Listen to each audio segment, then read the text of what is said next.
주 예수 그리스도의 이름을 높입니다. 예수님께서 정말 그 이 땅에 오셔서 승리하셨고 바로 지금도 여전히 그 승리의 권세의 자리 하나님의 보좌 우편에 앉아 계시고 바로 그 자리에 우리가 함께 앉아 있습니다. 이것이 우리가 그리스도인으로서 정말 하나님 앞에 가는 날까지 우리가 계속 인식하고 계속 이것에 대한 확신이 증가하는 것이 바로 사도 바울의 기도였고요. 그것이 바로 우리가 제시를 받아야 되고 마음이 밝혀져야 되는 그런 모든 목적입니다. 결국 그 예수님이 그 가지고 있는 승리를 우리가 이 땅에서 나타나는 자로 살아야 하고 그리고 바로 우리가 우리 만나는 모든 일 가운데 승리하도록 이미 우리에게 모든 것이 구비되어 있다는 것입니다. 오늘 그 7월 28일입니다. 그리고 오늘 말씀의 실제의 제목은 복음을 혼자서만 간직하지 마십시오라는 제목입니다. 다니엘서 12장 3절 말씀 나와 있습니다. 같이 읽겠습니다. 지혜 있는 자는 궁창의 빛과 같이 빛날 것이요 많은 사람을 옳은 대로 돌아오게 한 자는 별과 같이 영원토록 빛나리라. 우리가 그 세상에서 스타들, 연예인들 스타들을 굉장히 그 티네이저들이 사모해서 연예인이 되고자 하는 사람들이 굉장히 많이 있죠. 스타들을 좋아합니다. 근데 성경에 보니까 우리가 스타가 되는 방법이 있다고 했습니다. 그것은 바로 지혜 있는 자는 궁창의 그 빛과 같이 빛날 것이요 많은 사람을 옳은 대로 돌아오게 한 자는 별과 같이 영원토록 빛나리라. 그래서 우리가 많은 영혼을 구원하면 우리는 스타가 되는 것입니다. 읽겠습니다. 오늘의 본문 말씀은 영혼들을 그리스도께로 이겨오는 사람들에 관해 말씀합니다. 그들은 궁창의 빛과 같이 빛날 것이고 별처럼 영원히 빛날 것입니다. 이를 통해서 당신은 영혼 구원자가 되며 주님께 얼마나 중요한지 알아야 합니다. 영혼 구원자가 되는 것이 주님께 얼마나 중요한 것인지 우리가 깨달아야겠습니다. 영혼 구원은 하나님의 첫 번째 일입니다.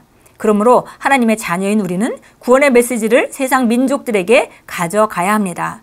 그것은 우리에게 부여된 명령입니다. 또 주께서 그들에게 말씀하시기를 너희는 온 천하에 가서 모든 피조물에게 복음을 전파하라. 복음은 인간의 유일한 소망입니다. 복음은 인간을 죄에서 의로 어둠에서 하나님의 놀라운 빛으로 데려가는 하나님의 능력입니다. 복음을 통해서만 인간은 영원한 생명을 받고 하나님의 본성에 참여하는 자가 될 수 있습니다. 우리가 나름대로 복음을 받아들이고 또 이 아름다운 삶 가운데서 우리가 정말 그 인생의 목적을 알고 우리는 더 이상 방황하지 않고 방향 있는 그리고 우리가 어떻게 살아야 되는지 모든 그 말씀을 통해서 우리가 매일매일 배워가면서 우리 삶은 그 전진하고 있습니다. 그런데 이것은 정말 우리에게 뿐만이 아니라 모든 인간에게 주신 하나님의 완벽한 해답이 바로 복음입니다. 그래서 이 세상에 어느 누구도 이 세상에 태어난 어떤 사람도 복음이 필요하지 않은 사람은 없습니다. 그래서 우리가 그런 마음, 그리스도께서 오신 목적, 그리고 하나님께서 예수님을 보내심으로 말미암아 우리에게 주신 이 길, 바로 우리가 거듭나서 하나님 자녀가 되고 이 땅에 살면서 최고의 아름다운 삶을 살다가 결국 이 땅을 떠날 때에 하나님 아버지께로 가는 그런 아름다운 삶은 인간의 최고의 행복이고 인간으로서 최고의 삶입니다. 그런데 이것을 복음을 받아들이지 않고 이 세상 어떤 누구도 정말 성경이 말하는 바와 같이 이 세상에서 겉으로 보기에는 그 포장을 하고 있지만 결국 소망이 없는 자로 살 수밖에 없습니다. 그래서 복음은 모든 인간의 유일한 소망입니다. 그리고 바로 인간을 죄 문제에서 해결할 뿐만이 아니라 이 땅 안에서 모든 그 정말 어둠 가운데 있는 그런 삶에서 우리를 하나님의 놀라운 기이한 빛 가운데로 데려가는 하나님의 능력이 바로 복음이기 때문에 복음을 통해서만 어떤 사람도 영생을 받을 수 있고 그리고 그 영생을 가지고 이 땅에서 하나님의 본성에 참여하는 자로 살아갈 수 있습니다. 복음을 통해서 생명과 불멸이 밝혀졌습니다. 그러므로 복음을 알고 구원받은 다음 복음을 혼자만 간직한다는 의미는 당신이 하나님의 뜻을 완수하고 있지 않다는 뜻입니다. 당신은 다른 사람들도 구원받고 하나님의 의에 참여하는 자가 되도록 그리스도와 그분의 복음의 능력에 대해 그들에게 전해야 합니다. 영혼 구원의 열정을 가지십시오. 영혼 구원에 책임 있는 사람이 오직 당신뿐인 것처럼 영혼 구원을 하십시오. 영혼 구원에 온 힘을 다 쏟으십시오. 에스겔서 3장 17절 18절에서 주님께서 말씀하셨습니다. 인자야 내가 너를 이스라엘 족속의 파수꾼으로 세웠으니 너는 내 입의 말을 듣고 나를 대신하여 그들을 깨우치라.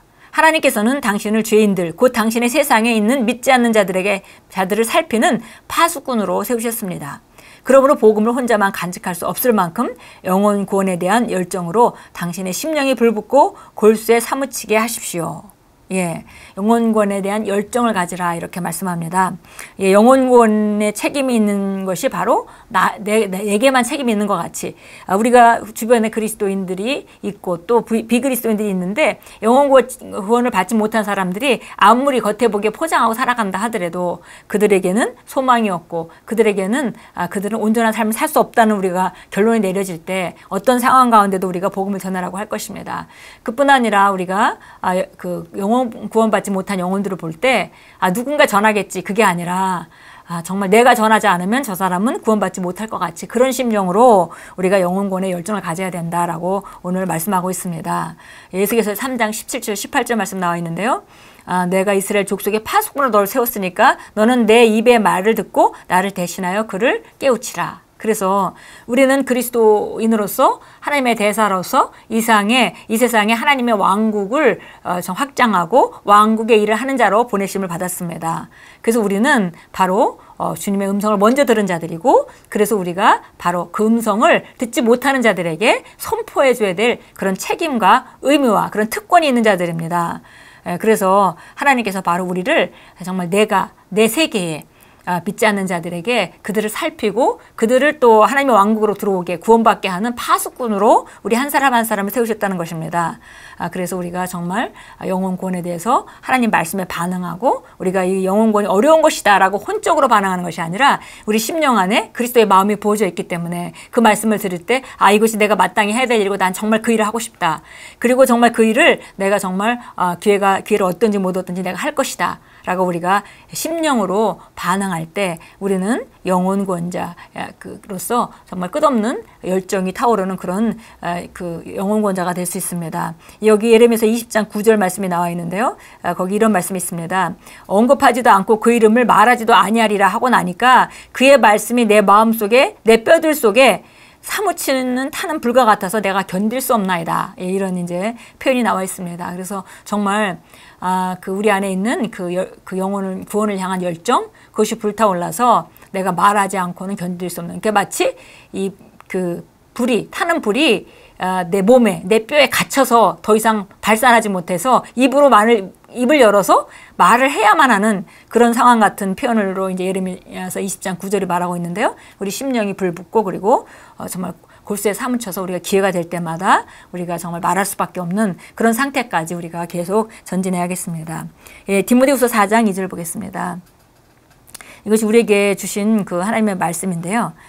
디모데후서 4장 2절을 보니까 우리가 때를 얻든지 못 얻든지 복음을 전파하라고 지금 사도 바울이 디모데에게 명령하고 있습니다.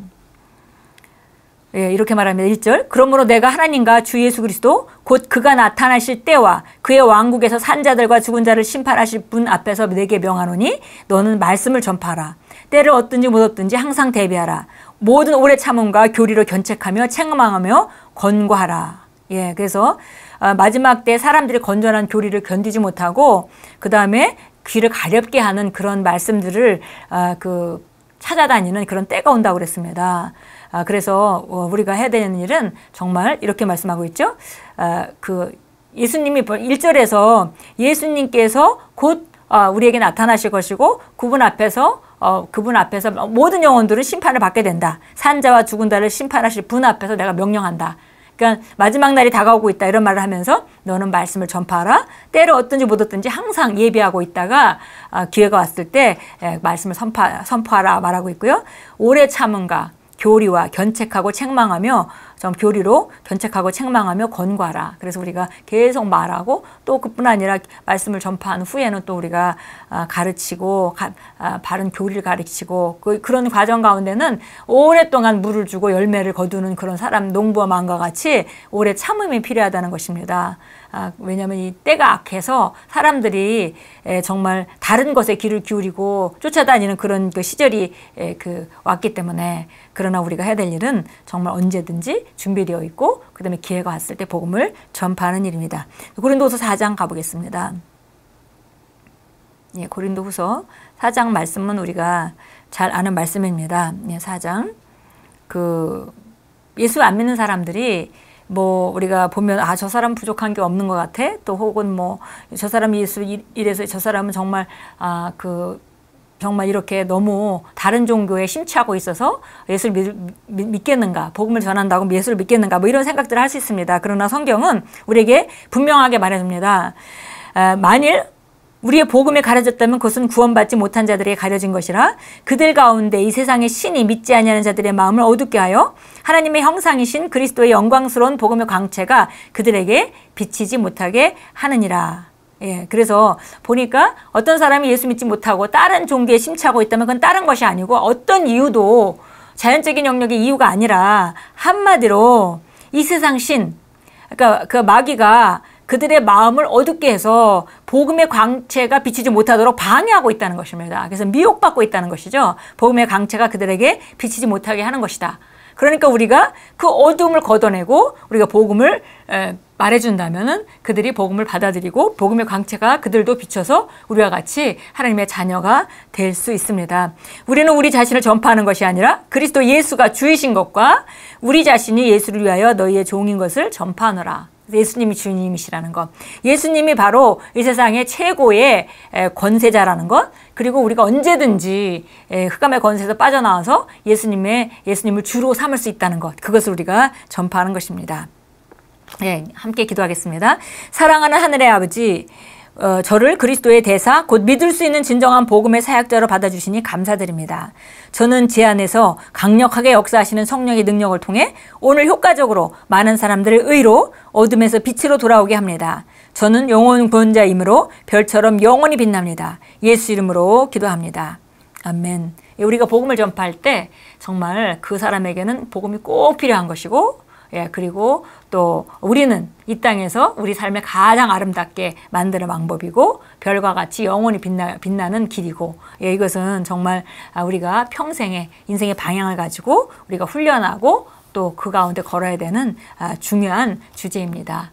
예, 오늘 하루 종일 사시면서 정말 항상 복음을 전파하고자 하는 그 열정으로 마음이 끓어오르게 준비하시고 또 기회가 있을 때 하나님의 성령의 감동을 따라 정확한 말씀을 전함으로 오늘도 복음을 제시하고 또 영혼을 구원하는 그런 영혼 구원자로 오늘도 힘차게 살아가십시오. 예수 이름으로 축복합니다.